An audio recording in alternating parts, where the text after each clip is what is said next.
All right. There we All go. right, we are live. Hey, everybody.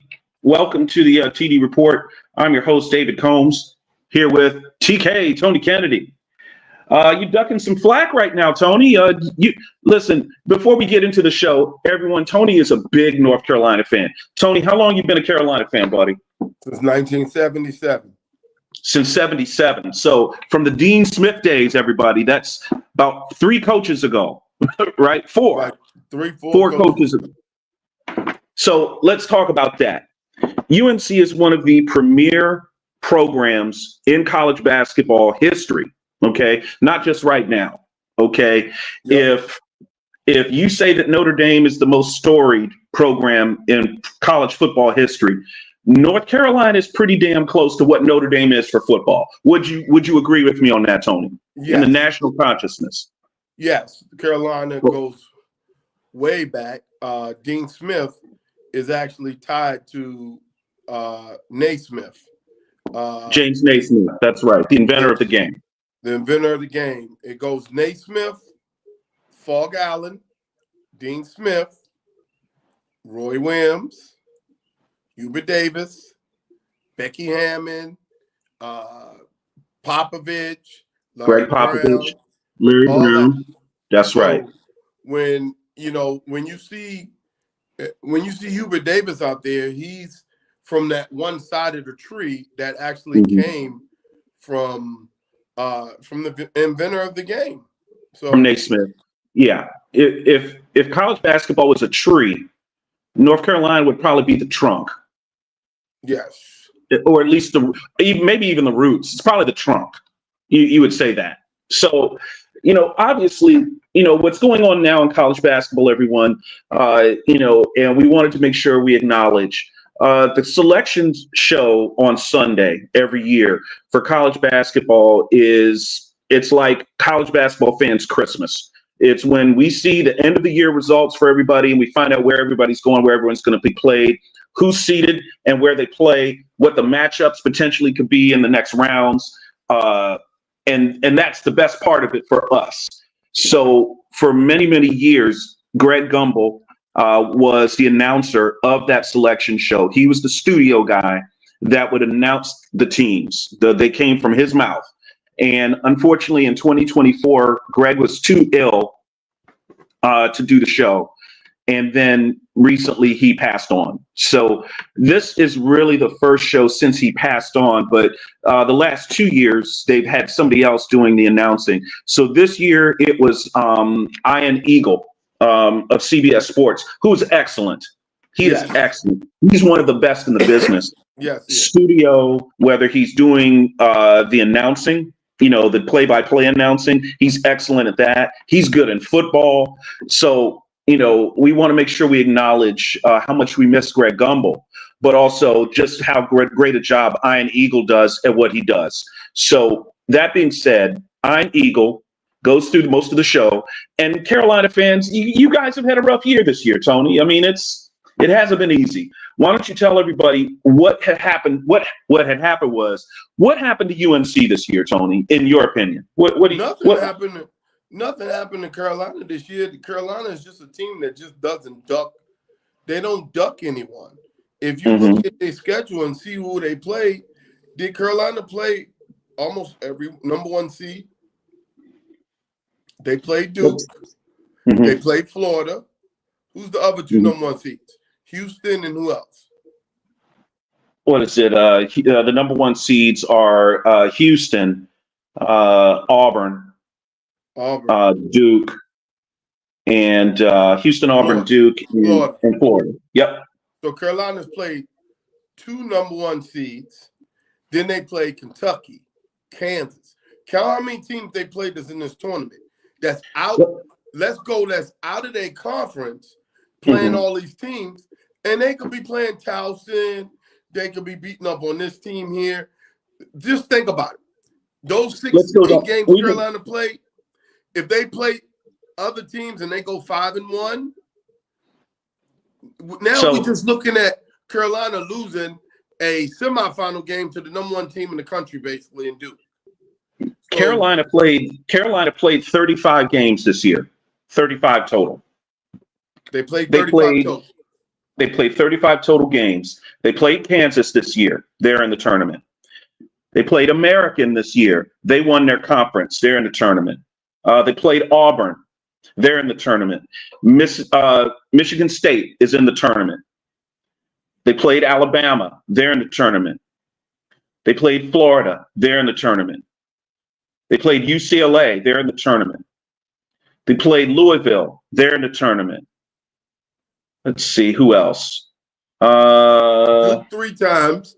They played Duke 3 times. They played Clemson. They're in the tournament. That puts them to 12. Let's see. And Yep, that's who they played this year. So they played 3 number 1 seeds. They played 3 number 1 seeds, and they lost all of them. So when we look at the results, the way that the NCAA does it, and everyone knows this, you know this, Tony, is they break down the wins or the teams that you play into quads, in terms of where they're rated on a rating system that the NCAA uses. Okay. So Carolina, I believe this year played 13 quad 1 games. Those are the best teams in that, the better teams that you play. And they only won 1 game out of that. And I think that was American. That might have been American. I'm not even sure if American was UCLA. So that's a quad. Basically, that was their only quad 1 win. But they had Florida beat. They had Kansas beat. They had Kentucky beat. They had Duke beat the other night. It was just one of those things, man. So Hubert Davis is a couple of players short. Let's just say it. They've got to get some better players. They've got to develop what they have better. And, Hubert would even say this, and I have all respect and, for Hubert. They just got to coach it a little better, and they're going to have to scheme it a little better. And frankly, the ACC's coattails aren't what they used to be. They played, Carolina played 20 games in the league, 20. Okay. They won 13. But the problem is that the relative strength of the ACC wasn't what it used to be. Okay. 20 years ago, if you won, now this is the old ACC. So 20 years ago, if you played 16 games in the ACC and you won 13, bruh, you in the tournament. You going. You in the tournament, baby. Because the relative strength of everybody else in the league was so much higher than it is now. Now, you might say the words watered down what the ACC is this year. We can get into that a little later, but let's talk about the numbers. Everyone, I'm a numbers guy. Okay. That's what I do. All right. Here's the numbers. 74 years coached. Okay. That's what Duke, UVA, and North Carolina have lost in the last 10 years. 75 years coaching off their bench. That's a lot. That's a ton. Okay. That's 25 years of organization. Mm-hmm. Yeah. That's what those 3 programs, that's what they have lost in the last 10 years. Okay. 10. So when you look at the last 10 years, what those 3 schools have done, they've won, I think, each one of the schools in that list since 2014, I believe, have won. Has Carolina won a national championship since 2014? Yeah, Carolina won. Duke won 15. Carolina won 17. UVA won 19. 19. So that's 3 national championships in the last 10 years. And as I recall, and hey, I'm not perfect at this, but that's the last 3 national championships that the ACC has had. Am I correct? Yes. And all 3 of those coaches are gone now. Those 3 schools. That's why I picked them to give you that number. Now, since 2015, I'm going to give you the list of coaches off the top of my head that have left the ACC since 2015. Tony Bennett, Coach K, Mike Bray, Rick Pitino, Roy Williams, Jim Larinaga, Leonard Hamilton, Jim Boeheim. Woo! Now, and that's just off the top of my head. I didn't even mention Jamie Dixon at Pitt. And you ain't mentioned the guy Buzz from Virginia Tech that took them all the way down. I didn't mention Buzz Peterson either. Right. Okay. Now, in 2015, Syracuse wasn't even in the ACC tournament because they were suspended that year. But I threw Jim Boeheim in there anyway. Okay. Yeah, So because those he are came numbers. in his last, 6, 7, 8 years? Yes. 1, 2, 3, 4, 5, 6, 7. That's 8 coaches that I just named that are no longer coaching in the ACC. The only one that is still coaching is Rick Pitino. He went to Iona. He was fired by Louisville. He resurfaced at Iona a few years later, and then now he's at St. John's, and he's got them in the tournament. They won the first Big East championship in 25 years. Since 2000. Since 2000. Okay, so those are some numbers. So 75 coaches, 75 coaching years lost, 8 total coaches, 8 total coaches that I've named. And let's get into the other number. Just this year alone, UVA had 2 coaches, just this year alone. Tony Bennett was the coach of record, but he retired before the season started. But since it was after, I'll carry it like this. It was after Midnight Madness. It was after the annual scrimmage when he decided he was going to retire. So he's gone.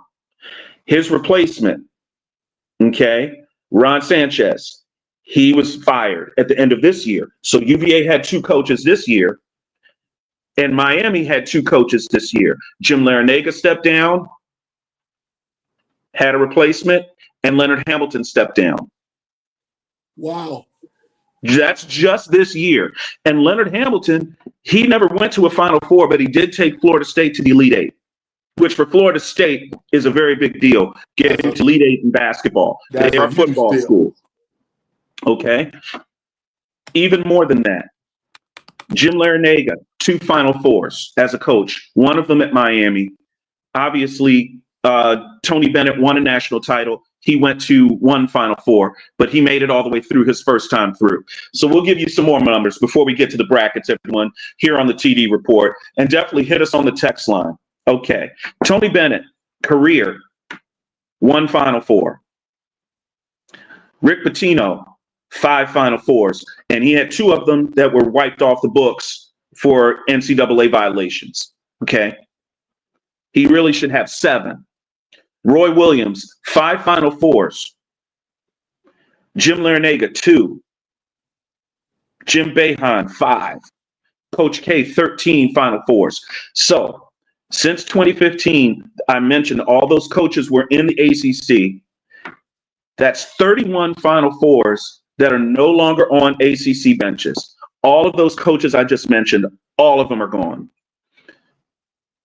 All of them. The only coach in the ACC that has a Final Four is Hubert Davis. That's it.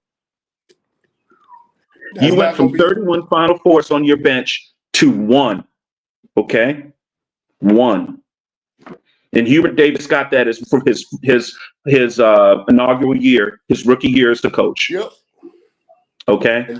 So that's the numbers. I'll give you some more numbers, Tony. 59. What do you think 59 is? The number of wins this decade? 59 is the number of SEC wins against out-of-conference opponents this year. Wow. For their league. The league went 59 and 19 against other teams this season. The SEC, that's the whole league. They still should have 14 teams then. Well, let's talk about that. I don't think they should have 14, but they damn sure should have 11. They should have 10, 11. They should have 11. I think the extra 3 was to break the old Big. I think Big East had the record. I think Big East had 11. Now, there's only, I think the SEC has what, 18 teams? I think it's 16. I don't know about that. I think it might be 18, Tony. It might.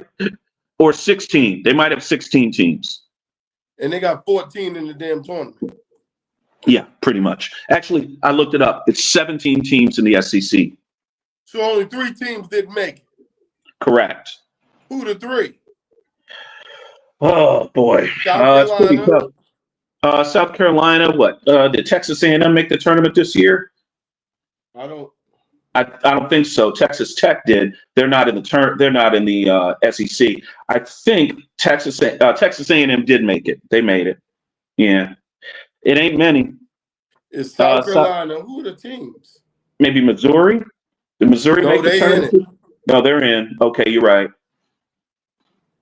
Yeah, we have to. Cody, where you at? Look that up for us, baby. So let's talk. Let's talk more numbers. Okay. The SEC has 15 teams in the Ken Palm ratings and the top 70.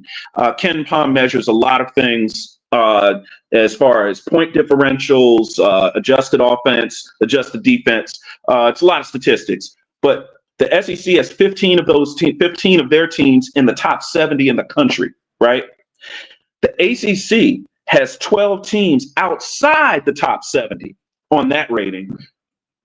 So that tells you the collective strength of what the ACC was this year. In other words, the ACC got to get their money up.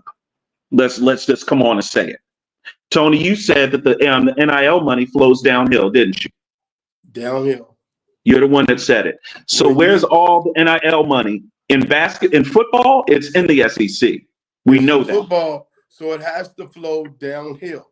If you notice, all the basketball teams are better in football now, and all the football teams, schools are better in basketball. So that money flows downhill to whatever your number one program is. It's just natural. And we noticed that in the first couple of Final Fours post NIL, when you start seeing Auburn, Alabama, and all those schools like that, those are Baylor. Those are football schools. Yep. You know? Yeah. And all of a sudden, their basketball teams are good. Amazing, isn't it? And you put that together with the relative decline of the ACC in football, added to the loss of the coaches. You add the coaching vacuum that has occurred in the ACC, and then you look at their recruiting is down. This is what's going to happen. And I mean, it's not me. People are saying there's SEC bias in how these numbers came out. There's no SEC bias. 20 years ago, we would be saying this about the ACC. Wow, the ACC has 12 teams and they got 8 in. How do they do that? Well, you would go look at all those metrics I just gave you, and you would say, hey, the Ken Palm rating is really good. Hey, against other conferences, they're beating everybody outside their league. You look at a team like a Virginia, they would have a great great out of conference record. They get beat up a little bit in the ACC, but then you would say, that's the ACC. They beat each other up. That's what they do. Okay. So, there's no SEC bias. And, if you're an ACC fan and you feel that the SEC is getting too many teams in, look, man, get your money up. Get your money up. Get your money up, baby. Get that basketball coach that money he need, because you can't bake without that bread, baby. Can't bake without it. So, and then you look at the relative longevity of what the coaches were that I just mentioned for the ACC. Those guys have been there for many, many years. Okay. And you can't stay in college basketball unless you're doing what? Winning. And you ain't winning unless you're doing what? Recruiting. So what are we talking about here? So let's get to these brackets, everybody. Let's talk bracketology. All right, here we go. We're going to start in the South region. Overall number 1 seed, Auburn. Okay. It's going to sit in the number 1 seed spot. They're going to end up playing a 16 seed. And down here, we've got in the East, let me see, in the South region, they're going to end up playing, oh no, that can't be right. They're going to play in the South region. What do they get? A 16 because they're a 1. Let me see. Alabama State or St. Francis of Pennsylvania are going to play each other for the right to face Auburn in that first rounder. Okay, so congratulations to Alabama State. They're out of the SWAC, isn't that right, Tony? Yep. That's the SWAC. I love Jackson that name. State, Prairie View, all of them. Great, good job for them, and good luck. Good luck. Here we go. The 8th seed in that region is going to be Louisville. Runners up in the ACC, had a great season this year. Tony, they went 18-2 in the conference. Yeah, and they lost the championship to Duke. Louisville got a good team. Louisville's got a great team. New coach. Team.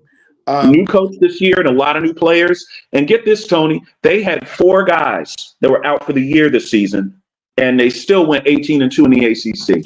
Congratulations. That shows you how bad the ACC was, because back in the day, you still got to win the games, Tony. But back in the day, you had 4 guys out in the ACC. You were short. You were 4-12. You were in trouble. You were in trouble. Yep. Yeah. They're going to play Creighton, the 9 seed out of the Big East. Also, Big East runners up this year. Good job for Creighton. That's a tough game. That's going to be a nasty 8-9. That's going to be a nice 8-9 matchup. And honestly, Auburn will be tested in that second round. Yes. Either team. Who they play. Okay. Going down to the lower part of that bracket. Number 5, Michigan, 5 seed, Big Ten champions. Will play UC San Diego, the Tritons. So that's going to be a 5-12 matchup. When's the last time you heard of a Big Ten school being a 5 seed and they won the conference? Yeah, this is stacked a little wrong. Seeing that Big Ten was always behind the ACC, Big Ten, then it was either Big 12 or SEC. But now it's flipped. With the SEC being number 1.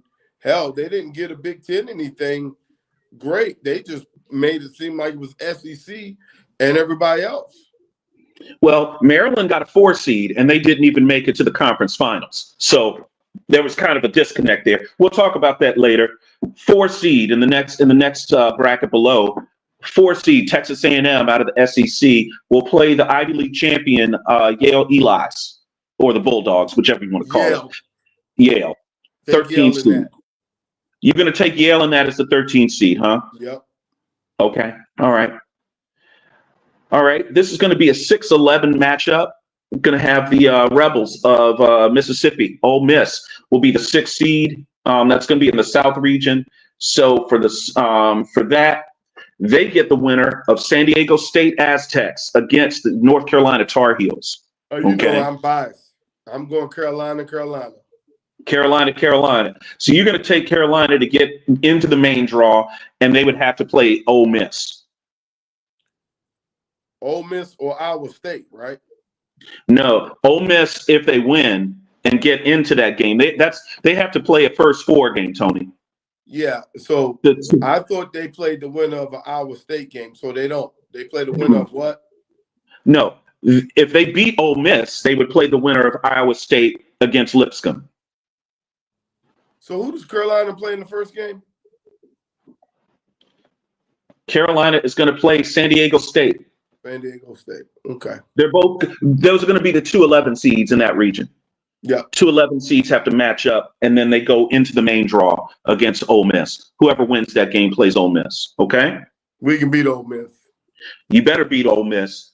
Okay? So a lot of people have been talking, and we know this. North Carolina's athletic director was the chairman of the selection committee this year. Okay? So he is supposed to, by rule, recuse himself from discussing anything about North Carolina making it into the tournament. He has to leave the room. Okay? That's what they said. He left the room. Look, I worked at UVA for many years in the SID's office. Former athletic director Craig Littlepage was the chairman of the selection committee at least 2 or 3 times. And he's a well-seasoned AD, one of the best ADs in the country, well-respected. Okay. And I know for a fact he did leave the room anytime Virginia was discussed. Okay. Anytime. And that's the rules. Okay. So how Carolina made it in, nobody has really given me a definitive reason how they made it into the main draw as one of the 2-11s. But, a lot of people are going to say, hey, their athletic director was the chairman. So obviously it's not fair and so on and so forth.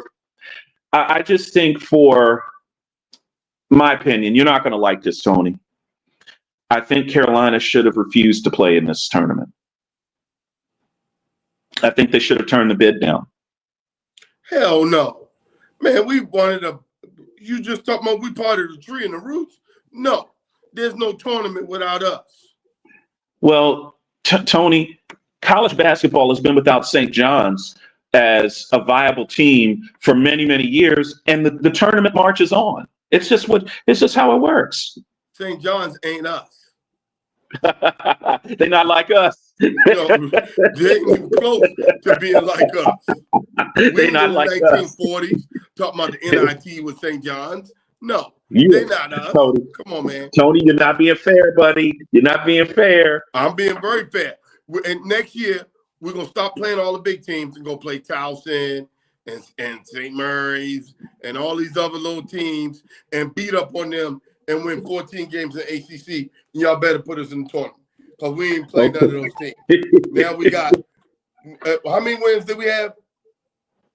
Listen, you guys are what, 22-13? So if we play 6 of those bullshit teams, we'd be 28 and what? 28-7. Yeah. Come on now. Stop. I hear you. You guys bit off a little more than you could chew, buddy. But that's what you're supposed to do. Everybody else supposed to be doing it too.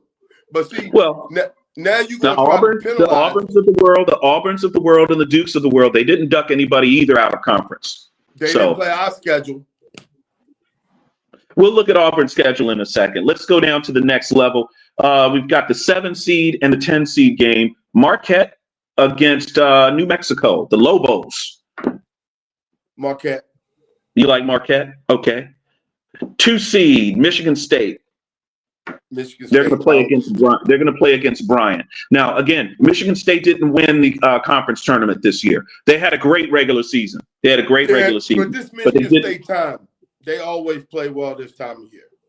Yeah, they better. This is a time of year where Tom Izzo probably he needs to get to another Final Four before he retires. He might have one more in him. We will see. We will see. So let's move down here. West region. University of Florida, the Gators were shipped out west. They're going to play Norfolk State. The winners of the MEAC. MEAC.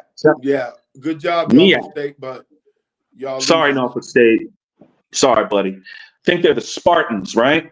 Of Norfolk State, right? Yep. Okay. The 8-9 game in this regional going to be tough. 2-time defending champion UConn Huskies are going to be the 8 seed against the University of Oklahoma Sooners. They're gonna beat Oklahoma. That's going to be tough. So if you're Florida, you are going to see an SEC opponent, or you're going to see the 2-time defending national champs. That ain't easy. They didn't do Florida no favors. But hey, University of Florida won the SEC this year and had a great surge towards the end of the year. A lot of people are picking Florida as a team that should be in the Final Four.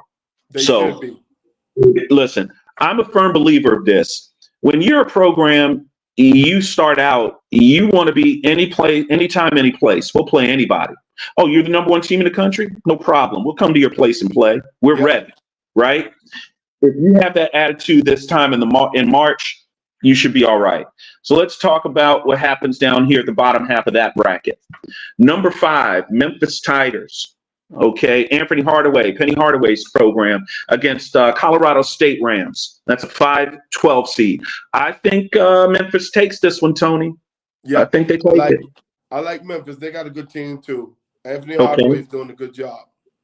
Hey, shout out to the locals. University of Maryland Terrapins, 4 seed, had a great season this year, resurgent season. They're going to play the 13th seed, the Grand Canyon Antelopes, aka the Lopes. Listen, the Lopes can play. They got this dude in 24. He can play. But don't sleep on them. Don't fool. Listen, if there's 10 minutes left in the game and Grand Canyon's still in it, I'm worried. Otherwise, Maryland better have this salted away by half or right after halftime, be up by 20, or else it could get what, as we say in the business, it could get uncomfortable. Yep.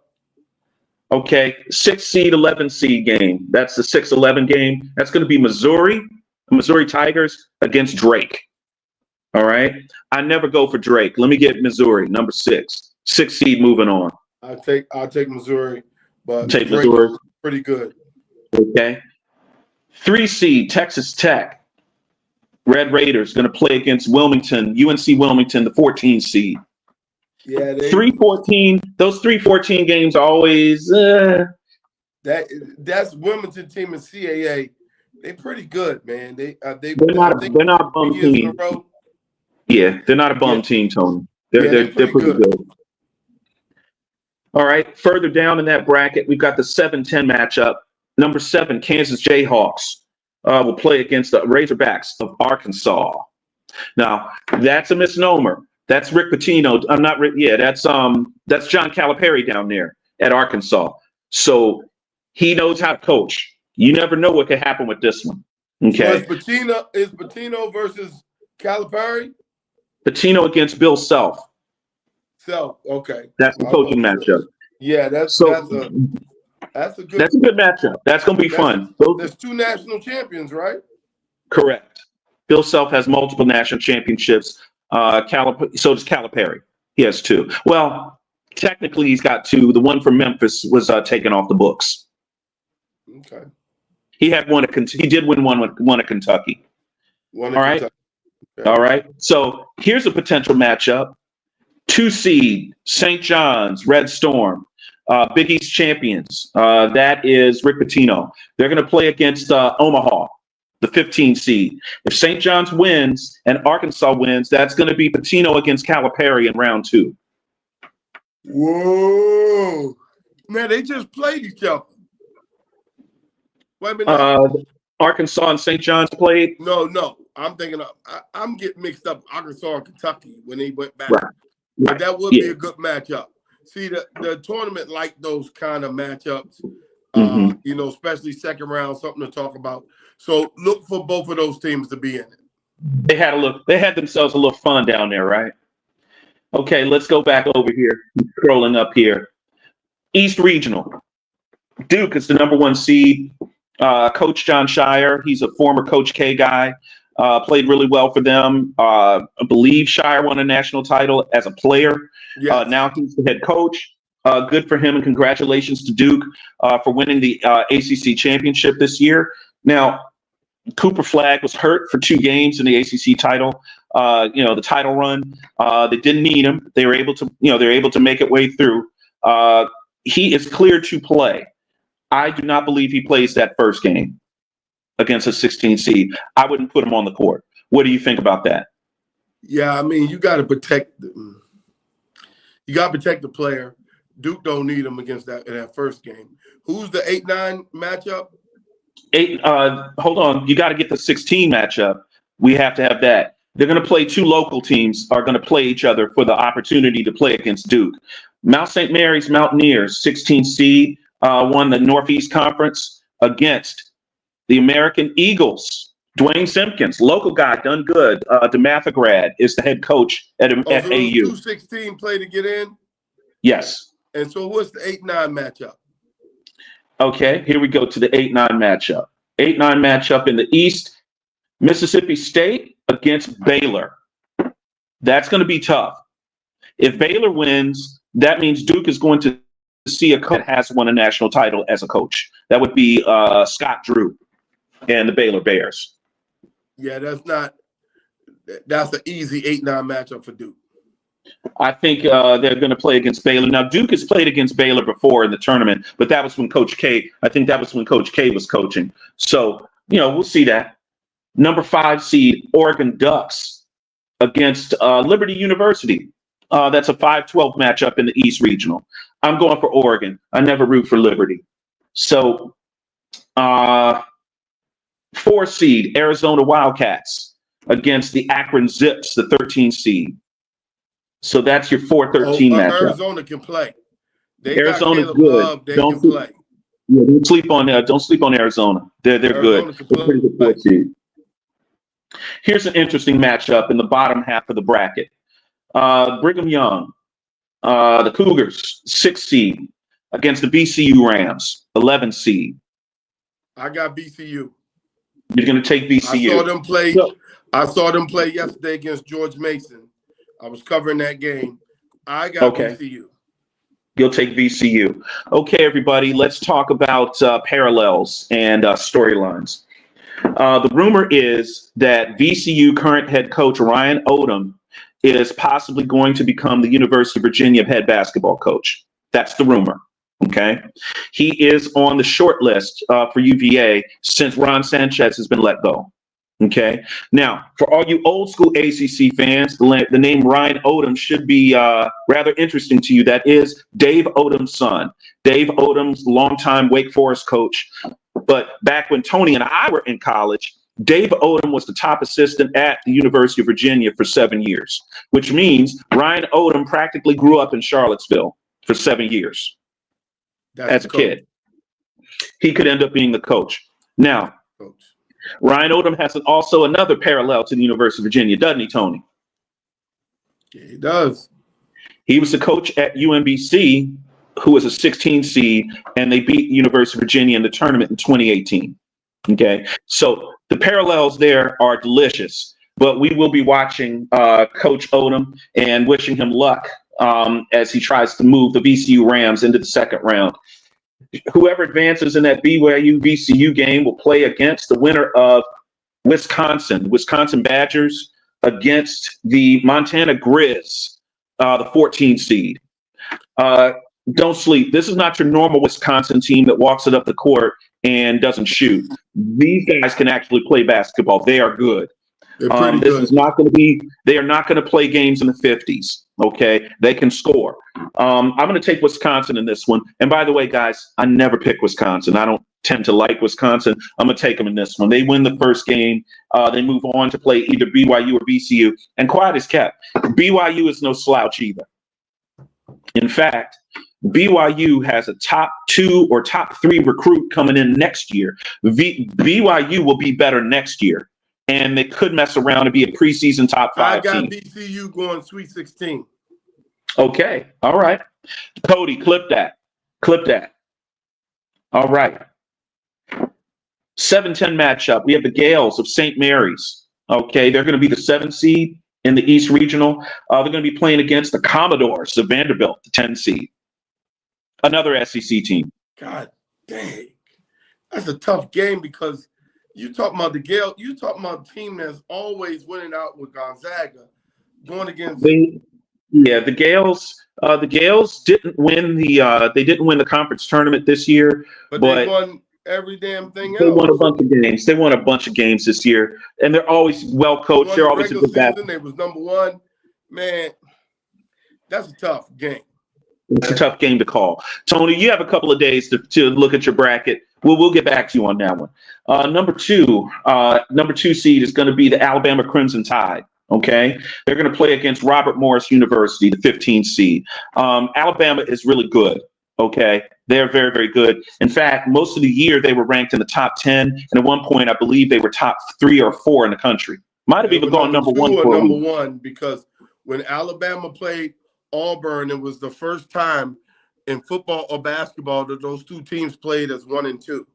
Mm-hmm. Yep. Okay. If you ask anybody, name the sport, football or basketball, that Alabama has played Auburn as 1 and 2, everybody would say football. They've never played each other 1 and 2 in football, but they played each other 1 and 2 in basketball. They have. That was just this year. Yep. All right, down to the Midwest Regional. Let's talk about the University of Houston Cougars. Kelvin Sampson's Cougars take a 1 seed. This is interesting. Kelvin Sampson's one of the top 2 or 3 pure coaches in the country. I don't think anyone would disagree with that, but he has not won a national title yet. Okay. Is this the year? His team is really, really, really good. Not very big, but they're good. They jump out of the building. They rebound. They can shoot it. The Cryer kid, man. Houston's one of my dark horses. I picked them on the Yahoo thing to win it. Okay. They're going to play against Southern Illinois University, Edwardsville, the 16th seed.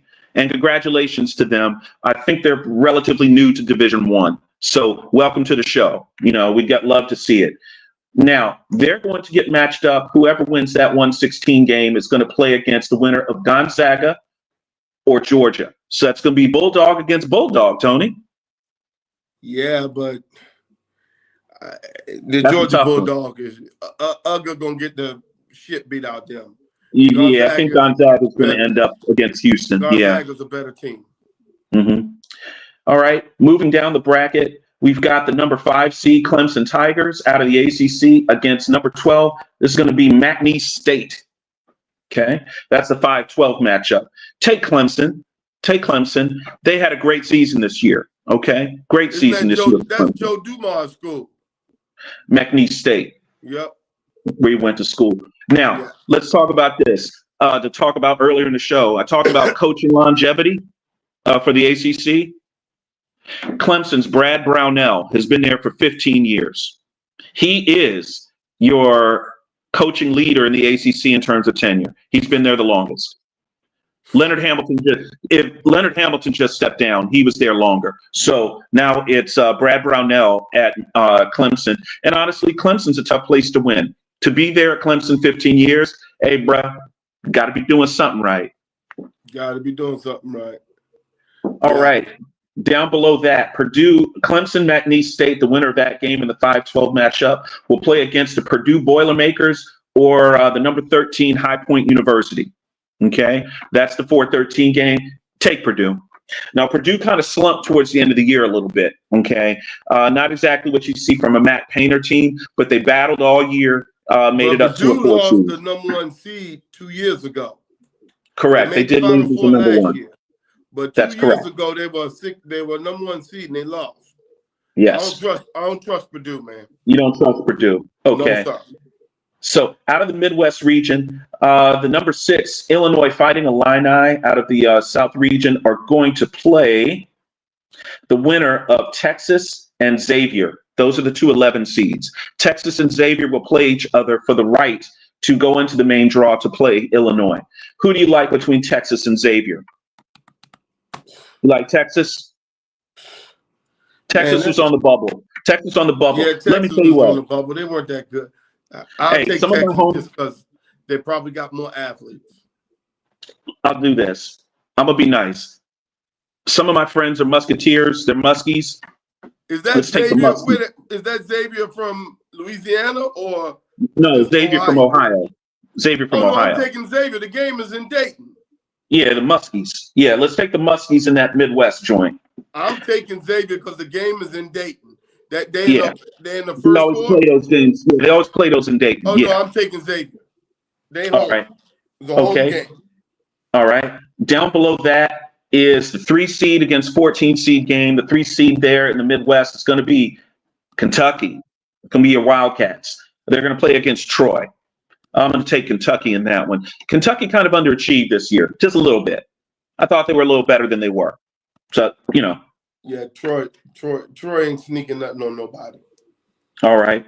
Here we go for the 7-10 matchup. Let's go with the UCLA Bruins at the 7 seed. They're going to play against Utah State. I think that's the Aggies, I believe. Utah State Aggies is going to be the 10 seed. I mean, I got UCLA. Yeah, I got to take UCLA. I got to take UCLA there. Now, interesting game here. In the Midwest region, you've got the number 2 seed Tennessee Volunteers. They're going to play against Wofford. Reason I say it's interesting is that's going to be a Rick Barnes coach team. Rick Barnes has been coaching a long time, Tony. He's coached at Providence. He's coached at George Mason. He's coached at Clemson. He's coached at Texas. He's coached at Tennessee. And he pretty much wins wherever he goes. Yep. Pretty much. Okay. And to bring back some storylines, Rick Barnes was, for at least a day, was the coach at the University of Virginia. He reneged, didn't take the job after Terry Holland retired. They wanted to hire him. He changed his mind and stayed at Providence. Dave Odom left Virginia that same week, went to Wake, and then UVA had to hire Jeff Jones as their coach. Yep. That's how it went, folks. Hey, listen, and by the way, so Rick Barnes is still coaching. Okay, so this was back in 1989, everybody, and Rick Barnes is still stomping. So good for Rick. Congratulations to him. Jeff Jones recently retired. He was at ODU for a few years after leaving American University. He American, coached for yeah. coached an American for many years, and then finished his career at ODU and he retired. So it just shows that these guys are lifers. Okay, they coach for years and years. Heck, I remember when Jeff Jones was a player. That's how old I am. Yep. So he was with Jeff Jones and was Lee Raker there and Jeff Lamp and all those Lee guys? Raker, Jeff Lamp, Ricky Stokes. Ricky Stokes, Yeah. Othell Wilson. Yeah, I think he was. I don't think he was on the team with. I think he was younger. He's younger than Othell, so he was behind Othell and them. So Othell was there. Othell was on the team. I think that might have been the Ralph Sampson team. The '84 team. And Yeah. Olden Polynice. Yeah, they went to a Final Four. Yep. Yeah. So he went to a Final Four as a player, but he went to an Elite Eight as a coach. Did pretty good at Virginia when he was there. So Dave, the '85 Final Four, two of those teams are back and got number 1 and number 2 seeds, Houston and St. John's. St. John's, no, that's right. Because Houston didn't make it 85. Yeah, they did. No, they didn't. No, they didn't. 84, 85. Yeah, 84, 85, they were, yeah. Yeah, that year, Houston made 3 straight Final Fours. Correct. And so that Houston team, no Final Fours. Remember, they hadn't made one since the 60s. And then they made 3 straight in the 80s. They outdo, man. So your 1985 Final Four, they played it in Rupp Arena. Okay. Mm-hmm. Yep. Georgetown, Memphis State, Villanova, and St. John's. So three Big East teams. That was the first time that was the first time 3 teams from the same league made a Final Four. So Villanova didn't make the tournament this year, did they? They did not. They fired their coach. They just fired their coach. So Memphis made it. Memphis State, which is Memphis, and St. John's. Correct. Yeah, I remember that Final Four. Yep. So Memphis State that year vacated it. They had to vacate their Final Four that year. I don't know why, but they had to vacate it. They need to give all that vacation stuff. They need to go. They might need to give those. They might need to give that back. I mean, it's. Let me see. They were using, and according to this, Memphis State's 85 Final Four appearances vacated due to using ineligible players, as were all of its tournament appearances from 82 to 86. Ouch. They need to stop that crap. They need to stop that and give those back. So, all right, guys. Tony, why don't we do this? Make your picks, and we might do a live where we can just do a lightning round, and we'll just go through all your picks. We'll try to get Cody on. Maybe we'll do that tomorrow or Wednesday. What do you think? Yeah, because Thursday, ain't no time. Yeah. Ain't nobody gonna have no time for nobody. I'm gonna be like them when watching the game. Yeah, that's right. Listen, we appreciate everyone for joining us. Thanks for listening to some of my numbers tonight. I've been working on it. And thanks for listening to some of those old ACC stories. Oh, that's right. We have to, in memoriam, we have to mention John Feinstein has passed on. He wrote the book, A Season on the Brink, about Bobby Knight and college basketball. He wrote books on golf. One of his books is called A Good Walk Spoiled. And then he also wrote a book that's very apropos for today that was about the ACC. It's called A March to Madness, where he basically sat in with all the ACC coaches and just wrote a book about literally the run up to March and what happens and things that are issues or whatever that coaches go through in terms of how their teams are playing, recruiting, and so on and so forth. John Feinstein was a very gifted writer. He never shied away from controversy, but you always wanted to hear what he had to say. So rest in peace, John Feinstein. He died, let me see, was it last Thursday, I think it was? Hey, Dave, so when I went to the game covering the A10 tournament here in D.C., they still had him on the list, and they still had his thing. And that I took a picture of it because that's probably the last time that he's ever going to be on a press list for any Mhm. game. Because And he had his feet, and yeah, so it was kind of eerie because they had him on the list to be sitting there, but then they had another paper saying how he passed away. So I was yeah, like, we here in the DC area, it's very special to us to have grown up here because we had some great writers here that made their splash, not just here locally, but nationally. So for the Washington Post, back when you and I were coming up, Tony, John Feinstein used to write for the Post. Christine Brennan used to write for the Post. Tony Kornheiser wrote for the Post. Michael Wilbon wrote for the Post. J.A. Andande, David Aldridge from DeMatha High School. I mean, these were the guys that were writing, guys and gals that were writing for our local paper here. And then with the explosion of ESPN and national radio and making them personalities and so on and so forth, those people have now national voices. But let's not forget, they spent some of their time right here in the DC area. Hey, and also, Sage Steele, Michael Kim, Brett Haber. I mean, all of these guys were not Brett Haber. It was one more that was local that went to ESPN. Chris McKendry, who does tennis now for ESPN. She does Wimbledon. So bigger and better if things. you guys want to get into the basketball season, watch this 30 for 30 on the Big East. It is excellent. They show Which one? Have you seen it? Oh, the old one? Yeah. They showing how the Big East rose up. Yeah, it's called In Requiem. Yeah. It's unbelievable. Yeah, you're going to see some old school coaches on there. You're going to see Raleigh Massimino. You're going to see John Thompson speak. Jim Boeheim, who seems like he's been old the whole time, but Jim Boeheim was coaching back then. Billy Raftery. I mean, you're going to see some names. Calhoun. Jim Calhoun was a young coach. Boy was at Providence. Rick Pitino. I mean, you think about the Big East had a big run of coaches. So now that we're getting all these new coaches in, I was at the Combine a couple of weeks ago in Indy, and I told them about the first time I was at the Combine. I mean, the first time I was in Indy was 1991. Listen to the four coaches. Krzyzewski,